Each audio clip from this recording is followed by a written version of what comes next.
Hello friends, आपका स्वागत है सिविलियन क्लासेस में। तो प्यारे बच्चों, आज हम बात करेंगे जियोटेक्निकल इंजीनियरिंग के बारे में, है ना। तो प्यारे बच्चों, आज हम न्यू यूनिट स्टार्ट करने जा रहे हैं, यूनिट नंबर 6, ठीक है ना, जिसका नाम है compaction of soil and stabilization. क्या नाम है?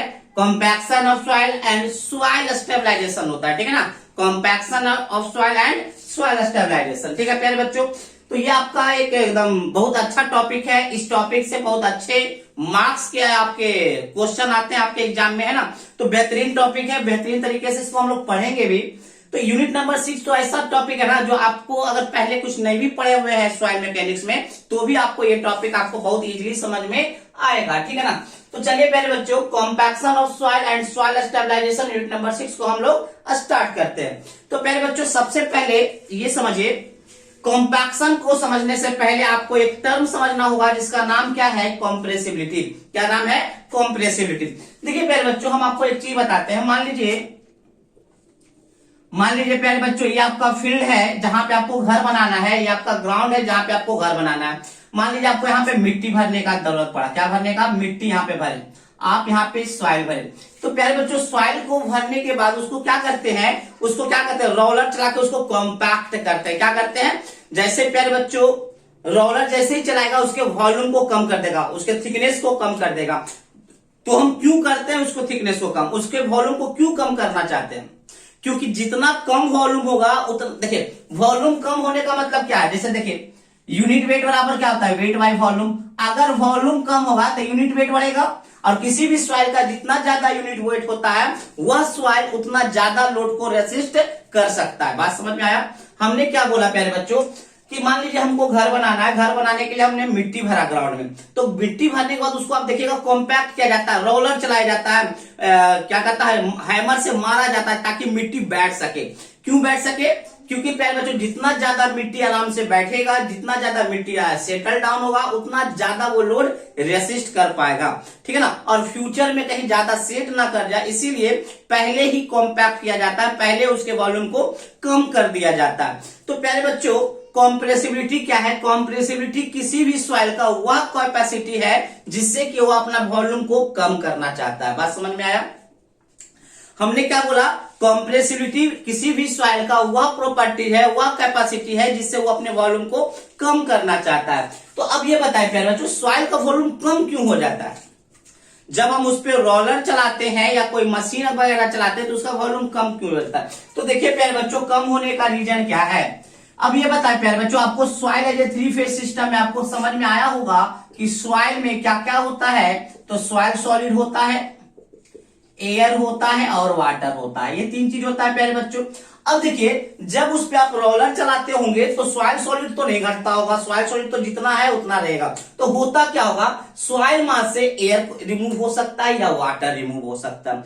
मतलब एयर और वाटर कहां रहता है प्यारे बच्चों? वॉइड में रहता है। दैट मीन्स वॉइड में से एयर को या हटाया जा सकता है, या तो वाटर को हटाया जा सकता है, या तो दोनों को हटाया जा सकता है, तभी जाकर उसके वॉल्यूम को कम किया जा सकता है, ठीक है ना। तो देखिए प्यारे बच्चों, पहले फिर से सारा डिफिनेशन बारी से आराम से अच्छे तरीके से समझेंगे।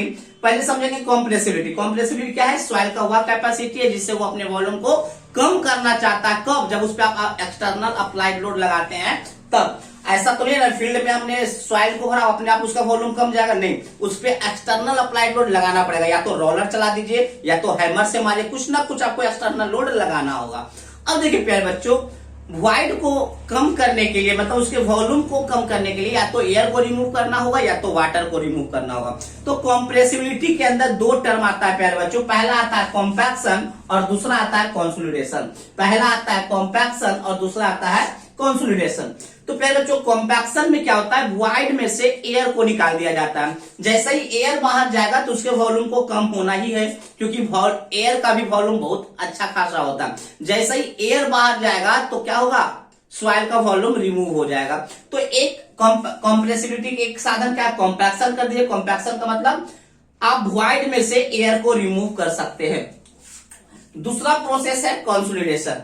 कॉम्प्रेसिबिलिटी के अंदर आता है कंसोलिडेशन, जिससे आप वॉइड में से वाटर को रिमूव करेंगे। अगर वॉइड में से वाटर भी प्यारे बच्चों रिमूव होगा तो टोटल वॉल्यूम क्या होगा? कम जाएगा, टोटल वॉल्यूम कम जाएगा। तो प्यारे बच्चों, सिंपल सा कहानी, कॉम्प्रेसिबिलिटी सॉइल का वह कैपेसिटी है जिससे वो उसके वॉल्यूम को कम किया जाता है कब, जब उस पर हम एक्सटर्नल अप्लाइड लोड लगाते हैं तब। कॉम्प्रेसिबिलिटी का किसी भी सॉइल को कॉम्प्रेस करने के दो मेथड है, पहला है कॉम्पैक्शन और दूसरा है कंसोलिडेशन। कॉम्पैक्शन में हम वॉइड में से एयर को निकालेंगे तो भी आपका वॉल्यूम कम हो जाएगा, कंसोलिडेशन में वॉइड में से वाटर को निकालेंगे तो भी आपका वॉल्यूम कम जाएगा, ठीक है ना। तो चलिए प्यारे बच्चों हम बोर्ड पे लिखे हुए डिफिनेशंस को हम पढ़ते हैं। Soil compressibility is the capacity of soil. Soil compressibility क्या है, किसी भी सॉइल का वह कैपेसिटी है जिससे कि डिक्रीज इन वॉल्यूम, जिससे कि उसके वॉल्यूम को डिक्रीज किया जाता है कब, when subjected to external applied load, जब भी उस मिट्टी पे, जब भी उस सॉइल पे कोई एक्सटर्नल अप्लाइड लोड लगाया जाता है और उसके वॉल्यूम को घटाने का जो कैपेसिटी होता है वही क्या कहलाता है, कॉम्प्रेसिबिलिटी कहलाता है। किसी भी सॉइल को कंप्रेस करने के दो मेथड है, या तो उसका कॉम्पैक्शन कीजिए या तो उसका कंसोलिडेशन कीजिए। कॉम्पैक्शन में एयर रिमूव करेंगे और कंसोलिडेशन में आपका वाटर रिमूव करेंगे। तो प्यारे बच्चों अब हमने हेडिंग दिया है कॉन्सेप्ट ऑफ कॉम्पैक्शन। कॉम्पैक्शन के क्या कॉन्सेप्ट है उसके बारे में हम लोग चर्चा करेंगे। तो सिंपल सा कहानी है प्यारे बच्चों कि हम लोड लगाएंगे, एक्सटर्नल लोड लगाएंगे और उससे क्या करेंगे, एयर को रिमूव करेंगे। यही प्रोसेस क्या कहलाएगा, आपका कहलाएगा कॉम्पैक्शन। तो देखिए प्यारे बच्चों हमने क्या लिखा, compaction is a instantaneous process. Instantaneous process का मतलब क्या होता है, जिस समय आप लोड अप्लाई कीजिएगा उसी समय कॉम्पैक्शन प्रोसेस हो जाएगा। मतलब जिस समय आप लोड अप्लाई कीजिएगा उसी समय सॉइल में से एयर रिमूव हो जाता है, इसीलिए इसको इंस्टेंटेनियस प्रोसेस कहते हैं। Compaction is an instantaneous process in which soil particles are artificially rearranged। अब देखिए प्यारे बच्चों इस बात को भी आपको समझने का जरूरत है कि कैसे। मान लीजिए प्यारे बच्चों ये आपका सॉइल मास है, ये मान लीजिए प्यारे बच्चों ये आपका सॉइल मास है और इस सॉइल मास का जो वॉइड है, ये जो वॉइड है प्यारे बच्चों, ये जो वॉइड आप देख रहे हैं इसी वॉइड में क्या होगा, एयर एंड वाटर होगा। अब जैसे यहां से एयर को हम रिमूव करेंगे, वॉइड में से एयर को रिमूव करेंगे तो जो भी छोटा वाला पार्टिकल होगा ये यहाँ पे आ जाएगा। आएगा या नहीं आएगा, आएगा या नहीं आएगा, एकदम आ जाएगा, है ना। तो हम बोल सकते हैं जैसे एयर आपका रिमूव होता है तो पार्टिकल आपस में रीअरेंज होता है। रीअरेंज करने का मतलब क्या है, जहां पे पार्टिकल को जगह मिलता है, खाली जगह मिलता है वहां पे वो भर जाता है, दैट मीन्स पार्टिकल का रीअरेंजमेंट होता है। मतलब पार्टिकल आपस में पैक्ड हो जाते हैं, सट जाते हैं ना। तो वही बात हमने लिखा प्यारे बच्चों, compaction is a instantaneous process. Instantaneous process हमने क्यों किया, क्यों कहा प्यारे बच्चों, क्योंकि जैसे ही हम उस पर रोलर लगाएंगे, जब जैसे ही उस पर हम हैमर चलाएंगे मिट्टी पे, उसी समय उसके वॉइड में से क्या होगा, एयर रिमूव हो जाएगा। तो मतलब लोड लगाए एयर बाहर, इसका मतलब इंस्टेंटेनियस प्रोसेस है। Compaction is instantaneous process in which soil particles are artificially rearrange, जिससे कि सॉइल पार्टिकल को आर्टिफिशियली रीअरेंज किया जाता है या उसको पैक्ड किया जाता है। पैक माने आपस में एकदम पैकिंग किया जाता है। Easily by remove the pore air. प्यारे बच्चों पोर एयर करने का मतलब क्या हुआ, वॉइड में जो एयर होता है उसको हम लोग पोर एयर कहते हैं। अगर हम कभी आपको पोर वाटर कहें तो आपको सिंपल यही समझना है कि जो वॉइड में वाटर होता है उसको पोर वाटर कहते हैं। तो remove the pore air from the void of soil mass with the help of mechanical equipment। Mechanical equipment कहने का मतलब क्या, आपका रोलर है, हैमर है, जो भी इक्विपमेंट के सहारे आप क्या कर रहे हैं, कॉम्पैक्शन प्रोसेस कर रहे हैं, उसे हम मैकेनिकल इक्विपमेंट का नाम दे रहे हैं, है ना। तो प्यारे बच्चों हमने क्या बोला, कॉम्पैक्शन एक ऐसा इंस्टेंटेनियस प्रोसेस है जिससे सॉइल पार्टिकल को आर्टिफिशियली रीअरेंज्ड एंड पैक्ड किया जाता है easily by removal of air from the void of soil mass with the help of mechanical equipment. हमने क्या बोला, सॉइल मास के वॉइड से एयर को इजिली रिमूव करते हैं मैकेनिकल इक्विपमेंट के सहारे, जिससे कि सॉइल पार्टिकल आपस में आर्टिफिशियली रीअरेंज और पैक्ड हो जाते हैं। इसी प्रोसेस को हम लोग क्या कहते हैं, कॉम्पैक्शन कहते हैं। और कॉम्पैक्शन आपका क्या होता है, इंस्टेंटेनियस प्रोसेस होता है। तो प्यारे बच्चों आई होप आपको ये टॉपिक समझ में आया होगा कि कॉम्प्रेसिबिलिटी क्या है। कॉम्प्रेसिबिलिटी के दो मेथड होते हैं, या तो कॉम्पैक्शन या तो कंसोलिडेशन। तो हमको मेनली रूप से कॉम्पैक्शन के बारे में पढ़ना है, तो हमने कॉन्सेप्ट पहले बताया कि कॉम्पैक्शन का कॉन्सेप्ट क्या है, क्या मतलब है, ठीक है ना। अब हम ये जानना चाहते हैं प्यारे बच्चों कि कॉम्पैक्शन का क्या पर्पस है, पर्पस ऑफ कॉम्पैक्शन। तो उसके पहले आप इसको नोट डाउन कर लीजिए।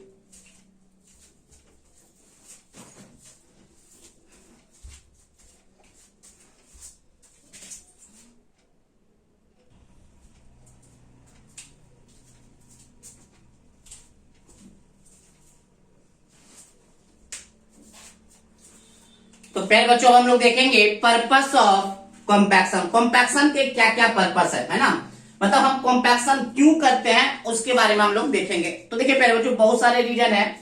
पहला रीजन देखिए, मान लीजिए पहले बच्चों ये आपका सॉइल मास है, ये आपका सॉइल मास है, मान लेते हैं ये आपका सॉइल मास है।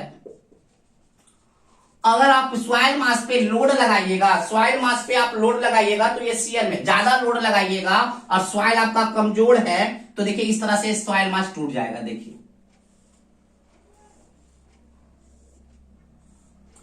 इस प्रकार से वो फेल कर जाएगा। हमने क्या बोला कि अगर आपका सॉइल मास लूज है, बहुत ही कमजोर है और उस पर आप हैवी लोड लगा रहे हैं तो सॉइल क्या हो जा रहा है, शियर में फेल कर जाए। इसमें क्या हो गया, शियर में फेल कर रहा है। इसका मतलब क्या है, शियर स्ट्रेंथ ऑफ सॉइल को बढ़ाने के लिए कि शियर में फेल ना करे उसके लिए आपको सॉइल को कॉम्पैक्ट करना पड़ेगा।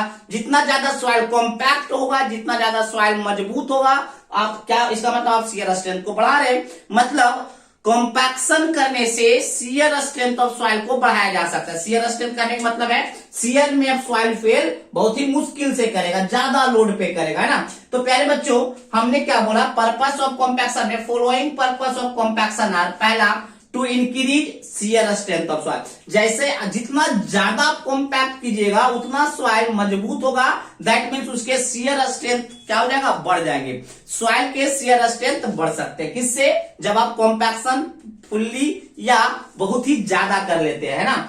To increase the bearing capacity of soil mass. प्यारे बच्चों अभी फिलहाल बस इतना समझिए, बियरिंग कैपेसिटी का मतलब होता है load carrying capacity of soil मास। मतलब कोई भी सॉइल कितना ज्यादा लोड सह पाता है, यही आपका क्या कहलाता है, बियरिंग कैपेसिटी। तो सॉइल को जितना ज्यादा हम कॉम्पैक्ट करेंगे, दैट मीन्स उसके यूनिट वेट को जितना ज्यादा बढ़ाएंगे। यूनिट वेट कैसे बढ़ रहा है प्यारे बच्चों, तो हमने बोला था कि आपका यूनिट वेट बराबर होता है वेट बाय वॉल्यूम। आपने वॉल्यूम को कम किया तो पक्का है कि यूनिट वेट बढ़ेगा, ये कम हुआ तो ये बढ़ेगा।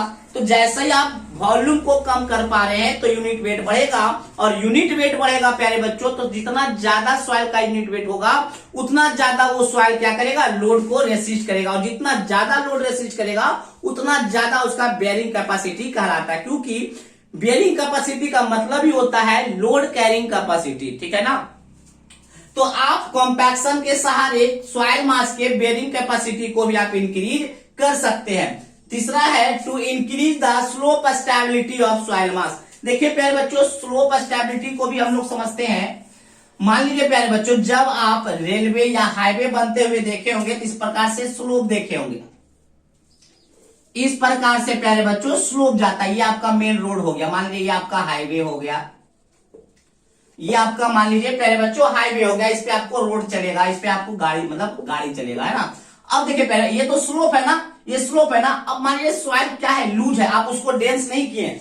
अगर आप सॉइल को क्या कीजिएगा, कॉम्पैक्शन कीजिएगा तो वो डेंस हो जाएगा, लेकिन आपने सॉइल को कॉम्पैक्ट नहीं किया, डेंस नहीं किया, तो मान लीजिए किनारे से जो व्हीकल जाएगा, जो व्हीकल जो गाड़ी किनारे से जाएगा वो यहां से ससर जाएगा, मिट्टी यहां से ससर सकता है। तो अगर आप चाहते हैं कि आपका जो स्लोप हो स्टेबल हो तो आपको क्या करना पड़ेगा, सॉइल को कॉम्पैक्ट करना पड़ेगा। तो सॉइल के स्लोप स्टेबिलिटी को बढ़ाने के लिए भी आपको कॉम्पैक्शन करने का जरूरत पड़ता है। Next to decrease the void of soil mass. Soil mass के वॉइड को अगर आपको कम करना है, और हमको पता है सॉइल मास में जितना कम से कम वॉइड होगा वह सॉइल उतना ज्यादा से ज्यादा मजबूत होगा, उसके पास उतना ज्यादा से ज्यादा बेयरिंग कैपेसिटी होगा, उसके पास उतना ज्यादा से ज्यादा शियर स्ट्रेंथ वैल्यू होगा, है ना। तो नेक्स्ट पर्पस क्या है, सॉइल मास के वॉल्यूम को डिक्रीज करना। Next to decrease the permeability of soil mass. आप परमेबिलिटी वाले टॉपिक पढ़ चुके होंगे तो आप ये भी जानते होंगे कि जितना ज्यादा वॉइड होगा उतना ज्यादा परमेबिलिटी होगा। परमेबिलिटी क्या होता है प्यारे बच्चों, किसी भी सॉइल से पानी का पास करने का क्षमता, किसी भी सॉइल मास से पानी का पास करने का क्षमता क्या कहलाता है, परमेबिलिटी कहलाता है। तो पास कब करेगा, जितना ज्यादा वॉइड होगा उतना ज्यादा पास करेगा। और आपने क्या किया, वॉइड को ही कम कर दिया, एयर को रिमूव किया, इसका मतलब क्या किया, आपने वॉइड को कम किया। तो वॉइड कम हुआ, इसका मतलब क्या हुआ प्यारे बच्चों, आपने सॉइल के परमेबिलिटी को भी हटा दिया।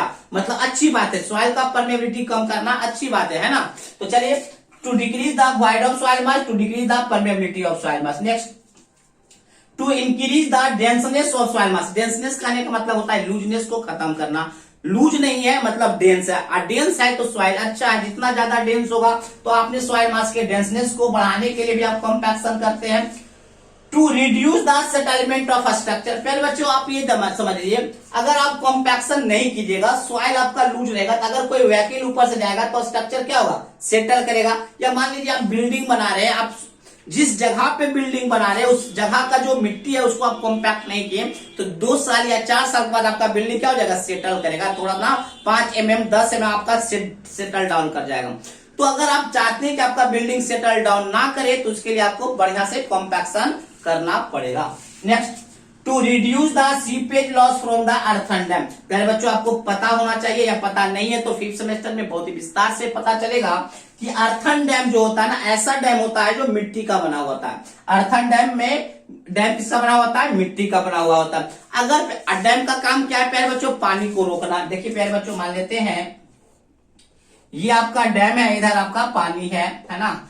डैम का काम क्या होता है, पानी को स्टोर करके रखना। अब ये मान लीजिए प्यारे बच्चों कि अगर ये मिट्टी का बना हुआ है तो पानी तो आराम से क्या कर जाएगा, पास कर जाएगा, तो पानी तो स्टोर हो नहीं पाएगा। इसीलिए अर्थन डैम में उसी मिट्टी का प्रयोग किया जाता है जिस मिट्टी को आप आसानी से कॉम्पैक्ट कर सकते हैं। जैसे ही आप सॉइल को कॉम्पैक्ट करके आप अर्थन डैम बनाइएगा तो पानी कम से कम जाएगा, दैट मीन सीपेज लॉस को आप कम कर सकते हैं। तो प्यारे बच्चों हमने पढ़ा आज कॉम्प्रेसिबिलिटी क्या होता है, फिर हमने पढ़ा कॉम्प्रेसिबिलिटी के कौन से मेथड, एक कॉम्पैक्शन और एक कंसोलिडेशन। अब हमने देखा प्यारे बच्चों कॉम्पैक्शन के क्या कॉन्सेप्ट है, कॉन्सेप्ट ऑफ कॉम्पैक्शन मतलब कॉम्पैक्शन का डिफिनीशन मेनली हमने देखा। फिर हमने देखा पर्पस ऑफ कॉम्पैक्शन, कॉम्पैक्शन हम लोग क्यों करते हैं, इसका क्या पर्पस है वो हमने देखा। फिर बच्चों छोटा सा मेनली तो हमको कॉम्पैक्शन के बारे में पढ़ना है क्योंकि यूनिट नंबर 6 का पूरा नाम ही है compaction of soil and soil stabilization. But फिर बच्चों आपको ये भी जानना बहुत जरूरी है कि कॉम्प्रेसिबिलिटी के जो 2 मेथड है कॉम्पैक्शन एंड कंसोलिडेशन, दोनों में डिफरेंस क्या है। और ये सवाल जो है आपके एग्जाम में आता भी है, difference, write down the differences between compaction and consolidation. ठीक है प्यारे बच्चों, तो हम लोग अगले क्लास में मिलेंगे और बात करेंगे difference between compaction and consolidation. ठीक है प्यारे बच्चों, आप लोग को हड़बड़ाना नहीं है, बहुत ही बेहतरीन ढंग से आप लोग को हर टॉपिक को कवर किया जाएगा। ठीक है ना, चलिए प्यारे बच्चों आज के लिए बस इतना ही, आप इसको नोट डाउन कर लीजिए।